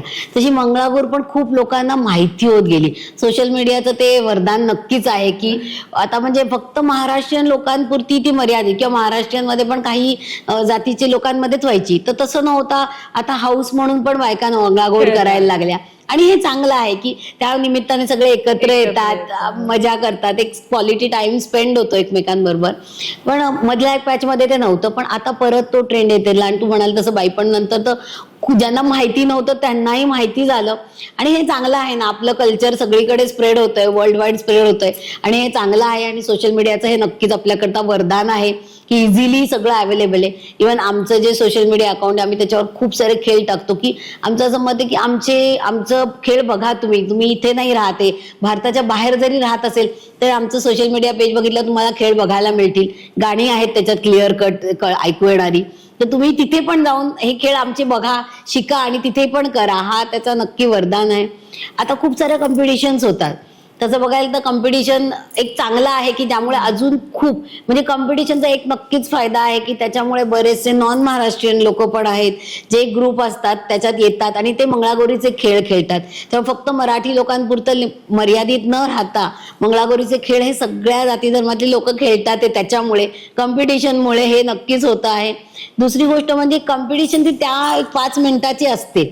हार जीत तर ठीक आहे, जो काय करेल ते, पण त्याच्यामध्ये त्या कॉम्पिटिशन मध्ये पार्टिसिपेट होण्यासाठी बायका आधी महिना प्रॅक्टिस करतात आणि मग तो जो क्वालिटी टाइम त्या स्पेंड करतात, एक इनोव्हेशन म्हणजे फक्त काहीतरी भेटून असं टाइमपास करण्यापेक्षा एक क्वालिटी असते त्यांच्या. म्हणजे आता पण हे खेळ बसवायचे आहे, त्याचं फॉर्मेशन्स आहे, ते गाणी बसवायचे, हा म्हणजे एक नुसतंच हे होता. वैचारिक सुद्धा त्यांचे देवाणघेवाण होत असते. काहीतरी एक ते चांगलं प्रोडक्टिव्ह काहीतरी तयार करतात त्या कॉम्पिटिशनसाठी. म्हणजे त्याची ती कॉम्पिटिशन जरी एका दिवसाची आणि 5 मिनिटाचा परफॉर्मन्स असतो 5-10 मिनिटाचा, त्याच्यासाठी जी महिनाभर मेहनत असते ती त्यांना माझ्या मते त्यांचं एक ग्रो होण्यासाठी तो चांगली फायदा करून देते नक्कीच. की त्या क्वालिटी टाइम स्पेंड करतात, त्या बसवतात, काहीतरी इनोव्हेटिव्ह क्रिएट करतात, नवीन क्रिएशनचा, त्याच्यासाठी बऱ्याच गोष्टींवर काम करतात. म्हणजे एक नॉर्मल लाईफपेक्षा काहीतरी वेगळं त्या करतात आणि त्यांची ग्रोथ होण्यात ती नक्कीच पर्सनॅलिटी डेव्हलप व्हायला नक्कीच मदत होते. त्यामुळे चांगलं आहे माझ्या मते कॉम्पिटिशन वगैरे. फक्त ती पॉझिटिव्हली घ्या, त्याच्यातून हार करता नाही, स्वतःसाठी कॉम्पिटिशन मध्ये पार्टिसिपेट करा की आपल्याला काहीतरी करून दाखवायचंय. आज एका मॉब समोर 500-300 बायका बसल्यात समोर, कोणतरी जज करतं, तिथे करायचंय म्हणून नक्कीच करा. स्वतःसाठी करा. कुठेतरी मग हारलो म्हणून नर्वस होणं किंवा असं नाही. आपल्याला ग्रो होण्यासाठी कॉम्पिटिशन मध्ये पार्टिसिपेट करा. मला असं वाटतं स्पर्धा आहेत बोला, ती वेगवेगळे ग्रुप्स येतील, तर प्रत्येक ग्रुपकडनं आपल्याला काही ना काही थोडंफार नक्कीच घेता येईल. आजकाल एक नवीन पॅटर्न असा आलाय की पारंपरिक खेळ तर खेळतात, पण त्याच्यामधनं एक काइंड ऑफ ना स्टोरी टेलिंग पण काही काही जण करतात. मेसेज देणं, हा, एक मेसेज देणं असंही आजकाल बऱ्याच इव्हेंट्स मध्ये बघितलं जातं. हो नक्कीच ना. काहीतरी समाजाला आपण देतोच आहे ना. काहीतरी एक सामाजिक हे म्हणजे सामाजिक message. काहीतरी एक इनोव्हेटिव्ह त्याच्यात ते छान आहे. ते पण एक छान वाटतं. कॉम्पिटिशनचा तो फायदा आहे की कॉम्पिटिशन मध्ये ते करतात की काहीतरी मेसेज देणं, की काहीतरी भले त्याच्यातून काय खूप लोकांनी नाही, पण भले 4-5 लोकांनी जरी त्याच्यातून काहीतरी शिकले ना, तर तुम्हाला ते पोहोचलं आहे. कारण थोड्या थोड्या गोष्टीने बदल होतात. अचानकचा बदल होत नसतात. थोडं थोडं काहीतरी ऐकून बदल होतात. त्यामुळे ठीक आहे. मंगळागौरीमुळे बायका एकत्र येतात, ते मजा करतात, ते शिकतात आहे, ग्रो होतात, ते त्यांची पर्सनॅलिटी ग्रो होतीये आणि ते चांगलं आहे. लीनाताई, आजकालची न्यू जनरेशन बघायला गेली तर फिट राहण्याचं खूप क्रेज आहे. सो झुंबा म्हणा, जिम म्हणा किंवा एरोबिक्स म्हणा, वेगवेगळे प्रकार ट्राय करतं. तर मी असं म्हणेन की आपण जे मंगळागौरीचे खेळ करतो किंवा त्याच्या प्रॅक्टिसेस करतो, तर त्याच्यातनं काही व्यायाम आपल्याला होऊ शकतो का? म्हणजे हा जो आपण झुंबा आणि याच्यामध्ये आपण व्यायामासाठी जातो, तर ह्या मंगळागौरीच्या खेळातनं आपल्याला व्यायाम मिळू शकतो का? आपल्या बॉडी पार्ट्सला, कुठल्या बॉडी पार्ट्सला आपल्याला व्यायाम मिळू शकतो? भरपूर, सगळ्या म्हणजे अगदी डोक्यापासून पायापर्यंत सगळ्या बॉडी पार्टला तुमच्या व्यायाम याच्यातून मिळतो. म्हणजे आता प्रत्येक थोडं थोडं सांगायचं झालं तर आता जिम्मे खेळतो आपण. जिम्मे सगळे फक्त टाळ्यांवर असतात, टाळ्या वाजवत असतो. पण टाळ्या आणि मोमेंट असतात तुम्हाला जे काय असतात त्या.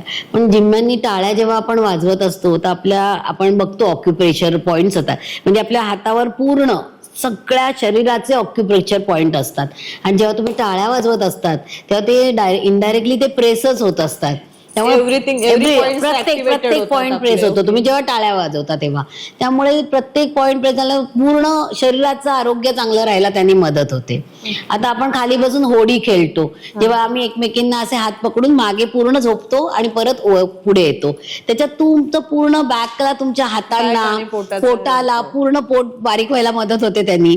नंतर आमचा खेळ तिखट मीठ मसाला, ज्याच्यात खाली वाकून 1 2 3 4 असे फोळे खेळ. पूर्ण तुम्ही बेंड होता, तुमच्या कमरेला व्यायाम मिळतो. बॅक फ्रंट बेंडिंगमुळे पोट कमी व्हायला तुम्हाला मदत होते. नंतर वेगवेगळ्या ह्याच्यात तुमच्या फुगड्यांमध्ये म्हणा तुमच्या हाताची स्ट्रेंथ वाढते. तुम्ही होल्ड करताय हात एकमेकींना, झोकून देताय. काही काही याच्यात तुम्ही केरचुनी जातंय, त्याच्यात तुम्हाला समोरच्याचं वजन पेलावं लागतं. तुमचे शोल्डर स्ट्रॉंग व्हायला ह्याच्याने तुमची मदत होते. किंवा आमचं तामतवले आहे, त्याच्यात तुम्हाला कंबर तुमची बारीक व्हायला मदत होते. किंवा काही उड्या मारून खेळायचे गेम्स आहेत, तर उड्या मारण्यामध्ये तुम्हाला बॅलन्सिंग आहे, बॉडी बॅलन्सिंग आहे. उड्या मारतोय तुम्ही तर तुमचे ते पण व्यायाम होतात. जो कार्डिओ तुम्ही रनिंग मध्ये करताय तो तुमचा ह्याच्यात होतो. म्हणजे सगळ्या म्हणजे असे कुठलेही खेळ घ्या, तुम्हाला त्याच्यात काही ना काही आहे की तुमचे हाताचे आहेत, शोल्डरचे आहेत, लेग्स आहेत, खाली बसून बस फुगडी आहे, वाकड फुगडी आहे, ह्यात तुमचे पायाचे स्ट्रेंथ आहे, पाय तुम्ही वाकडे करून करता आहे. त्यामुळे तुमच्या पायाला एक्सरसाइज होतो, थाईजना होतो आहे, कमरेला होतं. म्हणजे असं कुठलाच बॉडीचं पार्ट नाही ज्याच्यात तुम्हाला एक्सरसाइज त्याच्यात मिळत नाही. खेळामधले तुमचं पोट कमी व्हायला मदत होईल. आणि प्लस तुम्हाला फिजिकल तर मिळतच व्यायाम, पण मेंटली पण तुम्ही हे सगळे गाण्यांबरोबर करत असतात. त्यामुळे ते रिफ्रेशमेंट म्हणजे मेंटल आणि फिजिकल हेल्थ दोन्ही पण चांगली राहणार तुमची याच्यामुळे.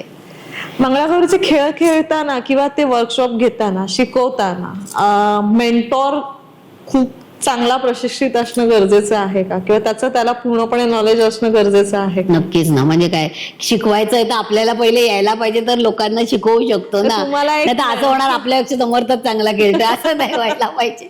आपल्याला नक्कीच नॉलेज पाहिजे. कारण तुम्ही जेव्हा एखादी गोष्ट शिकवायला जाता तेव्हा तुम्हाला कोणीही काही प्रश्न विचारला तर त्याचं उत्तर तुमच्याकडे पाहिजे. कारण आपण गुरु या स्थानी जातो तेव्हा आपल्याला लोकांची आपल्याकडनं अपेक्षा असते की आपल्या प्रत्येक प्रश्नाचं उत्तर मिळावं. तर आम्हाला त्यामुळे ते माझ्या मुली ज्या आहेत ग्रुपमधल्या पहिल्यापासून आहेत, काही मुली आहेत ज्या जुन्या 10 जणी आहेत त्या पहिल्यापासून आहेत, त्यामुळे त्यांना सगळे खेळ येतात व्यवस्थित. आणि आमचा भर असतो की छोटे छोटे याच्यावर काम करूया आपण जेव्हा शिकतो. किंवा म्हणजे अगदी छोटं मान इकडे का नाही वगळवली याच्यावरनं पण आमच्या याच्यात ओरडा बसतो की नाही असं नाही, हे असंच केलं पाहिजे तुम्ही. किंवा असं पण नाहीये की मंगळागौरीचं, अजून एक तुला एक सांगते की मंगळागौरीचे जे खेळ आहेत ना, तुम्ही जरुरी नाही तुम्ही बारीक असले पाहिजेत. बॉडी म्हणजे असं वाटतं अरे मी एवढी जाड आहे किंवा मला कसं जमणार आहे, हे त्याचा काही संबंध नाहीये. तुमची बॉडी फ्लेक्झिबिलिटी असेल तर तुम्ही तर तुम्ही मंगळागौरीचे काहीही करू सगळे खेळ खेळू शकतात. म्हणजे त्याचं नाहीये की तुम्हाला मी जाड आहे, बारीक आहे म्हणून खेळू शकते, असं काही नाहीये. तुमच्या जाडीवर नाही, तुमच्या बॉडीच्या फ्लेक्झिबिलिटीवर, कपॅसिटीवर आहे. तुम्ही सगळे टोटल सगळेच्या सगळे गेम तुम्ही किती जाडे असेल तरी खेळू शकता. बॉडी फ्लेक्झिबल पाहिजे बस तुमची खेळायला, आणि तुमची तयारी पाहिजे मानसिकता की मला हे करायचं मी करणार, तर नक्की येणार तुम्हाला खेळायला, यात काही वादच नाही. लीनाताई, मी असं म्हणेन की माझं जे एक ऑब्झर्वेशन आहे की तुमचा जो ग्रुप तुम्ही क्रिएट केला तेव्हापासून तुम्ही सोशल मीडियावरती वेगवेगळ्या प्लॅटफॉर्मवरती ऍक्टिव्हेटेड, जसं फेसबुक म्हणाल, युट्यूब म्हणाल किंवा इंस्टाग्राम, आताचं जे खूप हेवीली ऍक्टिव्हेटेड असतं ते इंस्टाग्रामवरती सुद्धा तुमचा ग्रुप व्यवस्थितपणे ऍक्टिव्हेट दिसतो. तर तुम्हाला सोशल मीडियाचा तुमचा ग्रुपची ग्रोथ करायला किंवा एक बघत ना की पब्लिसिटी मिळाला किंवा एक हे व्हायला स्टँडर्ड मिळाला, तुम्हाला किती असं इमेज क्रिएट करायला सोशल मीडियाचा किती फायदा झाला तुम्हाला? आम्हाला खूप फायदा झाला सोशल मीडियाचा. म्हणजे जेव्हा आम्ही ग्रुप चालवता, मला खरं सांगशील तर मला बिलकुल इंस्टाग्राम ऑपरेट करता येत नव्हतं किंवा काय आहे ते युट्यूबवर काय टाकायचे, लोक म्हणायचे चॅनल बनवा, मला अजिबातच येत नव्हतं.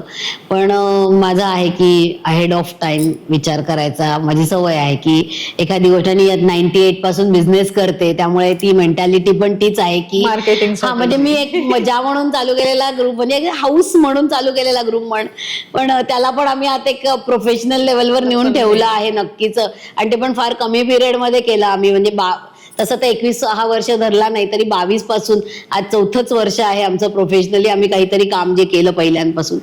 तर त्या मनाने म्हणजे त्यामुळे मला असं पहिले स्वतःला मला काहीच येत नव्हतं, पण मग विचारून शिकून बाच्या आहेत त्या यंग की त्यांना बाबा विचारा की कसं करायचं, ऑपरेट करायचं. म्हणजे इंस्टाग्राम अकाउंट पण माझ्या बाच्चीकडे मी बनवून घेतलं की अरे काय करायचं, कसं बनवायचं, मग कसं ऑपरेट करायचं, कसं एडिटिंग करायचं, असं प्रत्येक वेळेला मला शिकायला आवडतं.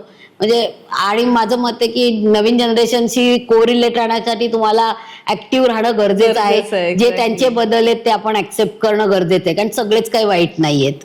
सगळं काळानुरूप बदलायला पाहिजे. आणि म्हणून माझं असं होतं की येस आपण टाकूया. म्हणजे मी खूप शिकले. म्हणजे मला म्हणाल तर मी युट्यूब ऑपरेट करायला शिकले, एडिटिंग शिकले, इंस्टाग्राम ऑपरेट करायला शिकले. मग कोणी आणि असे काही काही माझ्या भाच्या आहेत किंवा असं कोणी आता ही आहे आपल्याला म्हणजे यंग मुली आहेत ज्या ग्रुपमधल्या, त्या पण नाही हे असं. मग मला जे येत नाही मी त्यांना विचारून शिकले की हे कसं ऑपरेट करायचं. आणि त्याचा आम्हाला खूप फायदा झाला, कारण आम्ही खूप कमी पिरियडमध्ये खूप लोकांपर्यंत पोहोचू शकलो.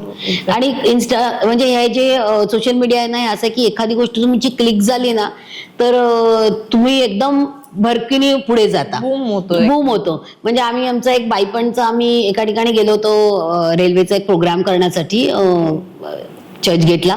आणि आम्ही ट्रेन खूप रिकामी होती दुपारी, आम्ही बाईपणचा आमचा रील बनवला. नोवारी आम्ही इथून घरून तिथे सोय नव्हती, ट्रेन मध्ये आम्ही एक रील बनवला. पण तो एवढा पॉप्युलर झाला ना आणि एवढं त्याला मेसेजिंग आले. म्हणजे आमचा तो फर्स्ट व्हायरल रील होता जो मिलियन्स मध्ये गेला असा. त्यामुळे पण त्याच्यामुळे आमचे फॉलोअर वाढले.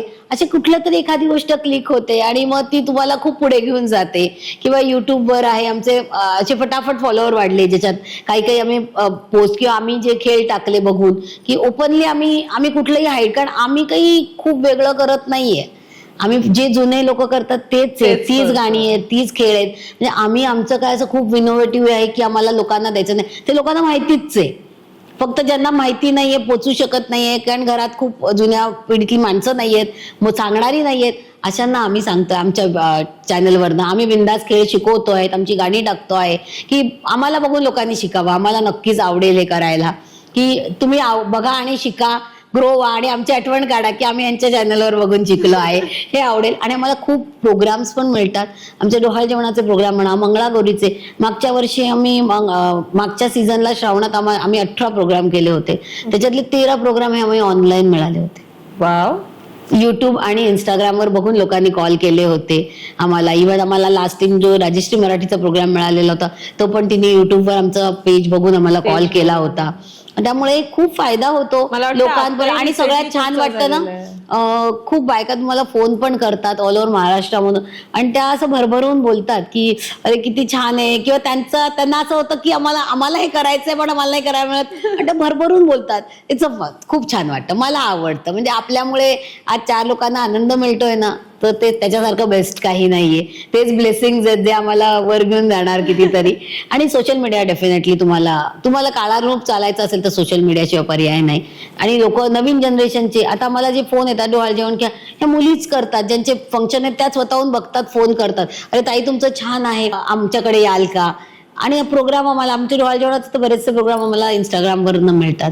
आत्ता प्रोग्रामच्या इन्क्वायरीज आहेत त्या सगळ्या आम्हाला, जे पुढचे मंगळागौरीचे प्रोग्राम आहेत 19चे म्हणा, किंवा ते आम्हाला ऑनलाईनच त्यांनी आम्हाला कॉन्टॅक्ट करून आमच्या बरोबर झालेले आहेत. तर त्यामुळे फायदा होतो. आणि दिल्याने अजून मिळतं असं म्हणतात ना. आपलं नाही, देत राहिलं की आपल्याला येत राहतं, असं आहे ते. आणि आता मला वाटतं तुमचा स्टार प्रवाहावरती पण एक झालाय सोशल मीडिया आमचा. थ्रू आता आम्हाला चांगली अपॉर्च्युनिटी मिळाली की कलर्स बरोबर आम्ही अशोक सराफांबरोबर, पद्मश्री भूषण अशोक सराफांबरोबर आम्हाला काम करण्याची संधी मिळाली. आणि पहिल्यांदाच आम्ही टीव्हीवर गेलो आणि त्यांच्याबरोबर आम्ही फ्रेम शेअर केले. ते एकदम छान आहे. म्हणजे अशी अपॉर्च्युनिटी खरंच नशिबानेच मिळते म्हणायला पाहिजे. कमी वेळात मिळाली. आणि इव्हन प्ले आता आम्ही राजश्री मराठीचं OTT साठी केलं, जे युट्यूब चॅनलवर त्यांच्या येणार आहे. त्याच्यात स्टार प्रवाहाचे फक्त स्टारकास्ट होते, स्टार प्रवाह मराठीचे, आणि आम्ही लोक होतो. त्यांच्यावर आम्ही मंगळागौरीचे खेळ खेळलो. हे पण छान एक्सपिरियन्स होता. पण त्यामुळे अशा अपॉर्च्युनिटी या सोशल मीडिया नक्की तुम्हाला देतंय की चांगलं आहे. आणि ग्रो होण्यासाठी तुम्हाला जे नवीन मार्केटिंग टेक्निक्स आहे ते वापरायला लागतात. कारण कुठलाही बिझनेस आहे फक्त तुमच्या ओळखीवर असं नाही चालू शकत, तुम्हाला दाखवावं लागतं. आता मागच्या वर्षी बाई पण होतं तेव्हा आम्हाला ती हाईपमुळे आम्हाला प्रोग्राम मिळाले दुसऱ्याच वर्षी. पण 3rd इयर आमच्यासाठी टफ होतं की आम्ही कसं करणार. माझं असं मत होतं की असं नुसतंच आपल्याला प्रोग्राम नाही मिळणार, आपल्याला काहीतरी मार्केटिंग करायला पाहिजे. मग तेव्हा आम्ही लोकमत सखी बरोबर एक मार्केटिंगचं सेशन केलं. त्यांनी आमच्याकरता प्रमोट केलं, प्रमोटर म्हणून त्यांना आम्ही वापरलं. आणि मग त्यांनी आम्ही आमचं प्रमोशन केलं त्यांच्या चॅनलवर, आम्हाला आमच्या याच्यावर कोलॅबरेशन करून. आणि त्यामुळे आम्ही खूप जणांपर्यंत पोहोचलो. त्याचा आम्हाला एक फायदा झाला. तो मार्केटिंग हे करावंच लागतं. तो शेवटी आपण जेव्हा प्रोफेशनली उतरतो तो बिझनेस आहे, आणि आपल्याला आपण चांगलं काही तर करतो, लोकांपर्यंत पोचवायचं असेल तर तुम्हाला मार्केटिंग करावं लागतं. आणि सोशल मीडिया एकदम चांगला आहे, म्हणजे बिनखर्चाचं आहे म्हणाल तरी चालेल की आपण बसल्या बसल्या टाकतोय, खूप नाही. आणि असं पण खूप क्रिएटिव्ह आम्ही करतो असं नसतं. जे असतं नॉर्मल तेच टाकत असते बऱ्याचदा मी, की आता शूट केलंय असंच टाकलं. म्हणजे कधी कधी माझ्या घरच्या अरे असं का टाकलं लीना तू, असं होतं. पण छान असतं. म्हणजे तुम्हाला मार्केटिंग कधी पाहिजे, गरजेचं आहे. तुम्हाला कधी असं झालं सोशल मीडिया थ्रू आपल्याला फायदा तर होतो, म्हणजे बूम मिळतो, प्रसिद्धी मिळते, पण कधी कधी सोशल मीडियामुळे आपल्याला ट्रोल्स पण व्हावं लागतं. काही जण आपल्याला ट्रोल करतात, तर तुम्ही ट्रोलर्सला कसं घेता? पॉझिटिव्हलीच घेतो नक्कीच. काय ट्रोलिंग तर होणारच ना, कारण सगळ्यांची मतं विचार करण्याची सारखी नाही ना. मी जसा विचार करते तसं तू नाही करत आहे. मला जे आवडेल ते तुला आवडणार नाहीये. त्यामुळे ठीक आहे, पण आपल्याला माहिती आहे आपण खूप काही वाईट करत नाही आहे. आपण चांगलंच करतोय, आपण चांगल्या गोष्टी स्प्रेड करतोय, पण त्या कोणाला नाही आवडू शकत. काही लोकांचं थोडं आम्ही मॉडिफिकेशनला किंवा मॉडर्नायझेशनकडे जातोय तर काही लोकांना नाही पटत. पण ते त्यांचं मत आहे आणि आम्हाला ड्यू रिस्पेक्ट आहे त्यांच्या मताचा. तर प्रत्येकाचं मत आहे आणि प्रत्येकाला हक्क आहे ते मांडायचा. आपण आपल्याला जे पटतं, आणि काही चांगले सजेशन्स पण येतात ते आम्ही नक्कीच आमच्या ह्याच्यात उतरवतो. पण जे अगदीच नाही पटणार आहे तर ठीक आहे, प्रत्येकाला मत मांडायचं आहे आणि आम्ही रिस्पेक्ट पण करतो. कारण प्रत्येकात घरातल्या 4 माणसांची पण मतं सारखी नसतात. तर सोशल मीडिया म्हणजे खूपच हजारो लाखो लोक आहेत, लाखो लोक आहेत, त्यांचं कसं आमच्याशी पटणार आहे ना. त्यामुळे ठीक आहे, आम्ही पॉझिटिव्हली घेतो. एक कारण म्हणजे मला असं वाटतं की तो तुम्ही आता बोललात ना की तुम्ही ट्रेन मध्ये सुद्धा रील केलात, तर हे सगळेच जण पॉझिटिव्हली घेतील असं नाही ना, बापरे. व्ह्यूज असे अरे हे असंही अरे यांना काय गर्दी नाही लागली का, अरे बघता का पडला असतात, असे पण बरेचसे मतं होती. तर पण ती छान होती. काही आम्ही पॉझिटिव्हली घेतली. काही लोकांनी एका मुलीने आम्हाला ट्रेनच्या त्याच्यात ना कन्सर्न म्हणून टाकलं होतं की ताई तुम्ही काळजी घ्यायला पाहिजे होती सेफ्टीच्या. पण तिला विचारलं, एवढ्या लोकांनी ट्रोल केलं, अरे त्या मजा करता तुम्हाला काय. पण तिने पॉझिटिव्हली खरं आम्हाला टाकलं होतं. आणि मी तिला त्याच्यावर रिप्लाय पण केलं होतं की थँक्यू कन्सर्न बद्दल तुम्ही. आणि मग त्याच्यावर तिने टाकलं की त्यांना कळलं ज्यांना मला सांगायचंय, पण बाकीच्या लोकांनी तिला विचारीला ट्रोल केलं होतं. पण ठीक आहे, असं होतं आणि चांगलं पण वाटतं.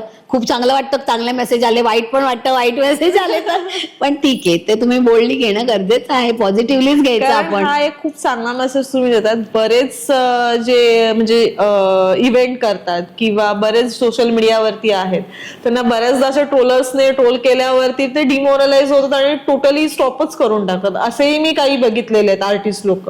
तर हा तुम्ही खूप चांगला मेसेज दिलाय की सगळ्या गोष्टी पॉझिटिव्हली घ्या, प्रत्येकाची विचारसरणी वेगवेगळी नाही, असू घरातल्या 5 शकते. माणसांची मतं वेगळी असतात, तर लाखो लोकांची कशी एकत्र होणार मतं? नक्कीच. नाहीच होणार आहेत ती नक्कीच. त्यामुळे अपलोड करतो ते सगळ्यांनाच आवडेल असं जरुरी नाहीये, पण ठीक आहे. आणि आपण आपल्या मनाला माहिती आहे ना, आपण चांगलं करतो आहे काहीतरी, आपण पॉझिटिव्हली करतोय, आपण एक चांगल्या गोष्टी स्प्रेड करतोय, मग कशाला, आपण काही चुकीचं वागत नाहीये ना, मग आपण कशाला घाबरायचं कशाही गोष्टींना. त्यामुळे आपण आपल्याकडनं प्रयत्न करायचे, त्याच्यातून येणारे बेनिफिट मिळतात ना. लीनाताई, तुम्ही मंगळागौर या शब्दाला एका वाक्यात कसं डिस्क्राईब कराल? माझ्यासाठी मंगळागौर काय? हा, मंगळागौर तुमच्यासाठी काय, ह्याला तुम्ही एका सेंटेन्स मध्ये कसं डिस्क्राईब कराल? खूप सारा आनंद मिळण्याचं एक चांगलं साधन आहे. बायकांच्या चेहऱ्यावर हसू आणण्याचं, त्यांना मनापासून म्हणजे इथून आतून हसायला लावण्याचं ना, ह्याच्यासारखं बेस्ट साधन नाही. मंगळागौर तेच आहे ते. आणि प्रत्येक बाईनी एकदा तरी आयुष्यात मंगळागौर खेळून बघावी. माझं हे नक्की त्यांना हे आहे की एकदा तरी या आणि मंगळागौर खेळा. कुठेही तुम्हाला तिथे चान्स मिळेल. त्याच्यासारखा आनंद कशातच नाहीये. म्हणजे आता श्रावण महिन्यात आम्ही मंगळागौर जगतोय असं म्हटलं तरी चालेल. मी तुम्हाला एक रिक्वेस्ट करीन की आता मंगळागौर झाली, एवढे आपण दोघी मस्त सजून धजून आलो, तर त्यातला मेन पार्ट तर व्हायलाच पाहिजे. तुम्हाला मी एक उखाणा घ्यायला सांगेन जो मंगळागौर स्टाईल मध्ये होऊ दे. नक्कीच नक्कीच. ग्रुपसाठी उखाणा आहे, ग्रुपमुळेच हे मंगळागौर आहे, त्यामुळे ग्रुपचा उखाणा आहे आमचा. चालेल. दिव्याने दिवा लावत गेलो की दिव्याची एक सुंदर दीपमाळ तयार होते. फुलाला फुल जोडत गेलो की फुलांचा एक सुंदर हार तयार होतो. आणि मैत्रिणींना मैत्रिणी जोडत गेलो की नथ अँड हिल्स ही फॅमिली तयार होते. अरे वा. आणि माझ्या फॅमिलीच्या सगळ्या मैत्रिणी आहेत हौशी. राजेश रावांचं नाव घेते पॉडकास्टच्या दिवशी. मस्त मस्त. लीनाताई, तुम्हाला आमच्या अस्तित्व टॉक्स या चॅनलवर येऊन कसं वाटलं, आणि जर एखादा मेसेज तुम्हाला प्रेक्षकांना आपल्या द्यायचा आहे तर तो तुम्ही काय द्याल? मला तुमच्या अस्तित्व टॉक्स या चॅनलवर खूप मजा आली. कारण मंगळागौर मी किती, आता 4 वर्ष आम्ही मंगळागौरच जगतो आहे म्हटलं तरी चालेल. सारखं डोक्यात असतं मंगळागौर. आज त्याच्याबद्दल भरभरून बोलायला मिळालं, आमच्याबद्दल सांगायला मिळालं, त्याबद्दल नक्कीच थँक्यू. आणि मेसेज द्यायचा म्हणाल तर सगळ्या महिलांना माझा एकच मेसेज आहे की तुम्हाला चान्स मिळेल, जिथे शक्य होईल तिथे आयुष्यात एकदा तरी मंगळागौरीचे नक्कीच खेळ खेळा. मनापासून आनंदित होणं काय असतं ना, ते खेळल्यावर नक्की तुम्हाला कळेल. आणि सगळ्यांना माझं अपील आहे की अस्तित्व टॉक्सला तुम्ही यूट्यूब चॅनल आहे त्याला लाईक करा, सबस्क्राईब करा आणि शेअर करा. तिथे तुम्हाला नवनवीन व्हिडिओ बघायला मिळतील असे वेगवेगळे. आणि त्याचप्रमाणे नथ अँड हिल्स हा आमचा ग्रुप आहे, याचा पण इंस्टाग्राम पेज आहे, यूट्यूब चॅनल आहे, त्याला तुम्ही फॉलो करा, लाईक करा, शेअर करा, सबस्क्राईब करा. चला आता स्मिता, आपण मंगळागौरीवर पॉडकास्ट केलेला आहे आणि तू एवढी छान आवरून आलेली आहेस, तर आपली एक फुगडी तो बनती. आपल्या पॉडकास्टचा एंड आपण माझ्या मते एक छानपैकी फुगडी घालून करूया.